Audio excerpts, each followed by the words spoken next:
안녕하세요. 요새 공채가 많이 줄어들어서 전문직 수험생이 많이 늘어났다고 합니다. 그리고 제 주변의 많은 직장인분들도 이직을 하거나 더 나은 삶을 실현하기 위해서 수험 생활에 도전하고 있습니다. 직장인 수험생들이 가장 걱정하는 건 뭘까요?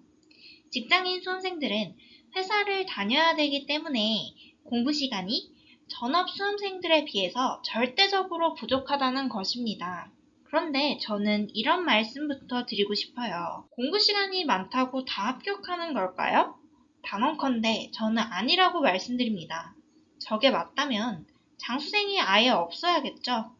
그런데 현실은 같은 기간을 공부하더라도 누구는 동차로 붙고 누구는 5년이 넘는 시간을 공부를 하더라도 끝끝내 포기하는 경우가 생깁니다. 이건 실력의 차이일까요? 절대 아닙니다. 이건 실력의 차이가 아니라 공부 요령의 차이입니다. 요령 있게 단순히 공부하는 방법, 그 기초부터 지금 말씀드리도록 하겠습니다. 이 방법은 직장인 수험생들에게도 도움이 되지만 효율적으로 공부하고 싶은 전업 수험생들에게도 추천드리는 방법입니다. 먼저 인강을 선택하는 기준입니다. 직장인분들은 시간 관리를 위해서 인터넷 강의를 수강하시는 게 효율적입니다. 현장 강의는 시간이 많은 전업 수험생이나 들을 수 있습니다. 강의를 들으며 오며 가며 하는데 걸리는 시간, 잘 활용하면 된다고는 하지만 집중도가 떨어질 수밖에 없기 때문에 무조건 인강으로 가셔야 됩니다. 그리고 현장 강의에서 학생들 잠을 깨운다며 농담하면서 낭비하는 시간도 많은데요. 저희 직장인 수험생들은 다른 분들이 졸리다고 기다려줄 시간이 없습니다. 스스로의 페이스에 맞게 공부를 해야 합니다. 그리고 많은 분들이 인강 강사 선택도 고민을 하시는데요. 이것도 다 시간 낭비입니다. 인강 강사를 선택할 때는 어떤 강의를 들을까 크게 고민하지 마시고 무조건 1타 강사를 따라가시는 게 좋습니다. 올해 초에 1타 스캔들이라는 드라마가 있었죠.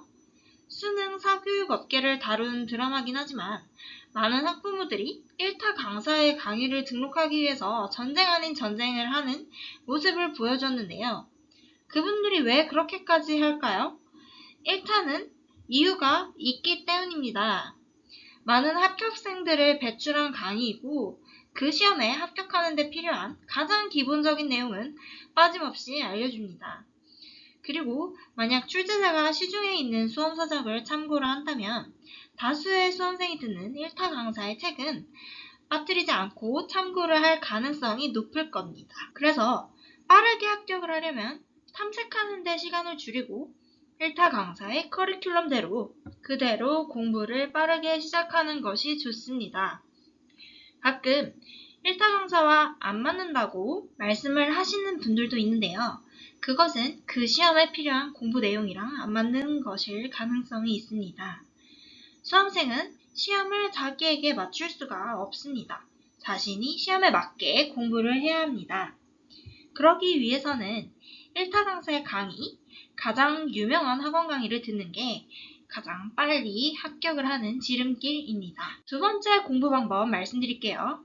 바로 기본 강의만 듣는 것입니다. 인강 커리큘럼을 보다 보면 기초 강의부터 시작해서 기본 강의, 심화 강의, 기출 분석 강의, 강의가 너무나도 많습니다. 0순환부터 시작을 해서 3순환, 4순환까지 많은데요. 이 커리큘럼을 보면 이건 언제 다 듣지? 이런 생각이 듭니다. 그리고 설상가상으로 학원에서는 가급적이면 커리큘럼을 다 따라와야 합격을 할 수 있다고 하는 경우도 있습니다. 그런데 과연 저 많은 강의를 다 들어야지 합격을 할 수가 있을까요? 오히려 저 강의를 다 듣다가는 불합격에 가까워질 수도 있습니다. 여러분, 강의를 듣는 시간은 공부하는 시간이 아닙니다. 강의를 듣고 나서 머릿속으로 스스로 정리를 하고 암기를 할 시간이 필요합니다. 암기를 해야지 시험장에서 문제를 풀 수가 있습니다. 그런데 강의만 주구장창 들으면 시간이 부족한 직장인 수험생은 공부한 내용을 스스로 정리할 시간이 너무나도 부족합니다. 그럼 합격과 멀어지겠죠? 그리고 대부분의 수험 강의에서 기본이 되는 기본 강의만 다 소화를 해도 합격하는 데는 무리가 없습니다. 저희는 만점을 받는 게 목표가 아니고 합격을 하는 게 목표이기 때문입니다. 시험에 나올 확률이 적은 심화 내용을 공부를 하는 것보다 출제 빈도가 높은 A급 논점들을 여러 번 공부하는 것이 합격할 확률을 높이는 것입니다. 다음은 가장 중요한 팁인데요. 기출문제로 출제 경향을 파악하는 겁니다. 출제 경향은요, 갑자기 바뀌지 않습니다. 출제위원들도 매년 내던 그런 방식을 자기 마음대로 뒤집기가 쉽지는 않거든요. 시험 합격은 확률 싸움입니다. 출제할 가능성이 높은 논점부터 우선적으로 공부를 해야 하는데요. 출제할 가능성이 높은 걸 알아보는데 가장 도움이 되는 것이 기출문제입니다. 같은 문제가 계속해서 반복되어 나오는 경우가 많습니다. 그럼 이런 문제는 100% 마스터를 해놓고 다른 것을 공부해야겠죠? 그런데 많은 수험생들이 조급한 마음에 이런 기본 문제도 완벽히 풀지를 못하면서 강사들이 만든 심화 문제를 공부하곤 합니다. 그런데 여러분, 한 번 풀었다고 해서 시험장에 가서 풀 수 있는 게 절대 아닙니다. 같은 걸 계속 반복해야 시험장에서 실력 발휘가 가능합니다. 저희 목표는 시험장에서 문제를 풀어내는 것이기 때문에 꼬인 문제들 너무 이해가 안 간다면 실제 시험장에서도 나온다고 해도 어차피 못 풀 거 그냥 기본적인 문제, 출제 경향이 높은 문제에 집중하는 것이 훨씬 효율적인 방법입니다. 수능의 경우에도 마찬가지였는데요.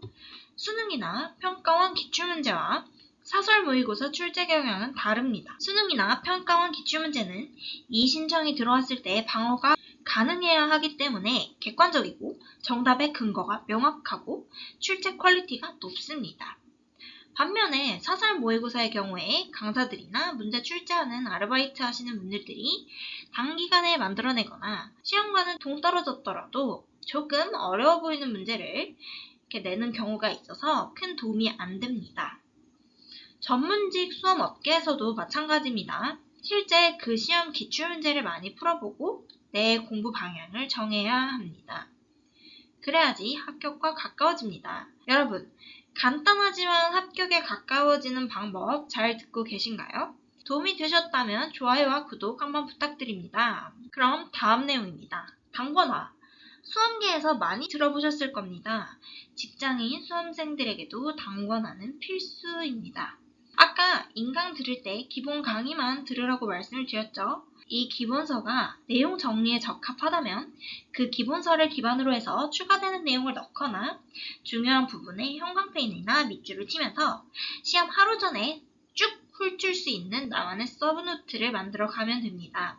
개인적인 경험으로는 서브노트를 굳이 따로 만드는 것보다 기본서에 중요한 내용을 표시를 해서 당권화를 하는 것이 더 편하더라고요. 서브노트를 만드는 것도 그걸 만드는 게 중요한 게 아니고 그걸 바탕으로 해서 공부를 하는 게 중요한 것이기 때문에 서브노트를 만드는데 시간을 많이 들이면 안 됩니다. 기본서가 너무 두꺼워서 거기에 강권하는 게 어렵다고 느껴지시는 분들은 차라리 남이 만든 서브노트를 활용을 해보세요. 수험 카페나 학원 자료 파는 곳에 같은 강의를 들은 수험생의 서브노트를 구할 수 있는 경우가 있는데요. 예를 들어서 감정평가사 시험의 경우에 네이버 아니면 다음카페 10월의 영광이나 12월의 영광에 합격생들이 서브노트를 종종 올려줍니다. 그게 한글로 올라오면 내용을 타이핑해서 내가 추가해서 쓸 수도 있고요. 아니면 출력을 해서 손으로 적어서 사용을 할 수도 있습니다. 서브노트는 예쁘게 만드는 게 중요한 게 아니에요. 어차피 합격을 하면 다 버리게 될 텐데 합격이 가장 중요한 건데 줄맞춤이나 글씨 크기 이런 거 편집에만 신경을 쓰다 보면 공부할 시간을 날리는 겁니다. 어떤 분들은 서브노트를 예쁘게 편집을 한다고 너무 많은 시간을 보내시는 분들이 있는데 다 공부하기 싫은 핑계라고 생각합니다. 당권화나 서브노트를 만드는 목적은 시험 전날에 내가 공부한 모든 내용을 한꺼번에 정리를 하고 들어가기 위함입니다. 그 목적에 충실해야 시험에 빠르게 합격을 할 수가 있습니다. 오늘 말씀드리고 싶은 공부 방법 중에 이게 마지막 순서입니다. 중요한 부분 중 하나인데요. 바로 고민하지 않는다 라는 겁니다. 시험 공부는 학문과는 성격이 다릅니다.